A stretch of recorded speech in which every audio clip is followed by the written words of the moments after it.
Marc Faber, bonjour. Bonjour. L'euro s'échange aujourd'hui à moins de 1 franc 10, le dollar à moins de 80 centimes. Comment voyez-vous le franc évoluer durant les prochains mois?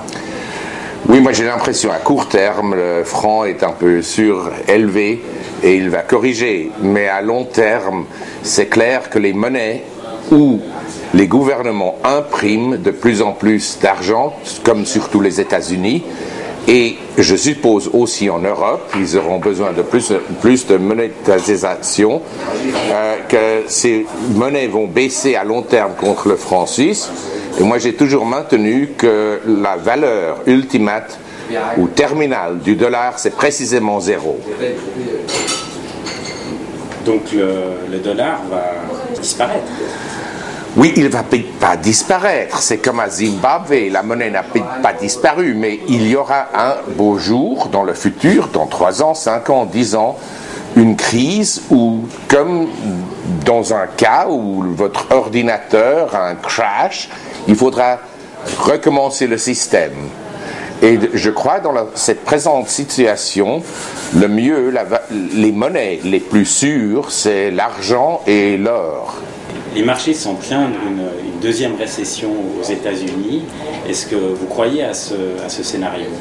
Oui, c'est très probable que nous aurons une période dans laquelle l'économie ne va pas croître beaucoup.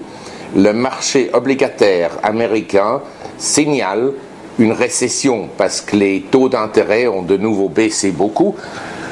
Sur les 10 ans, on a maintenant des rendements de 2,7%, qui n'est naturellement pas attrayant.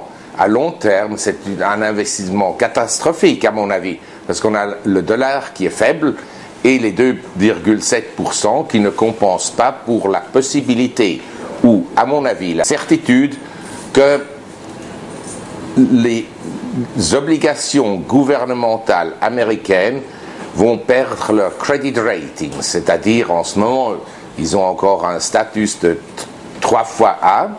À mon avis, sont déjà des junk bonds, parce que je crois que le gouvernement américain, il va faire faillite, mais ils ne vont pas faire faillite d'une façon où ils ne vont pas payer les intérêts, mais ils vont repayer les obligations et les taux d'intérêt sur les obligations dans une monnaie qui n'a aucune valeur.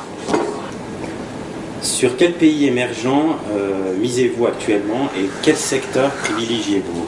Oui, en principe, je ne vise pas sur les marchés émergents en ce moment, mais j'ai des investissements à Singapour, en Malaisie, en Thaïlande, parce que là, je trouve beaucoup d'actions qui ont des dividendes d'à peu près 5 à 6%, et les monnaies sont relativement stables et augmentent plutôt contre le dollar américain. Mais en principe, mes investissements préférés en ce moment, dans une situation où toutes les banques centrales vont être forcées à imprimer de l'argent, ça reste en principe l'or et l'argent, parce qu'on ne peut pas augmenter la masse de l'or d'une façon significante, et surtout pas, on ne peut pas l'augmenter de la même façon qu'on peut imprimer de l'argent papier. Alors pour cette raison, je dis à mes investisseurs qu'ils devraient accumuler de l'or chaque mois. Bon, il y aura une correction, c'est clair, parce qu'on a augmenté passablement, mais je crois qu'à long terme, ça sera quand même un bon investissement.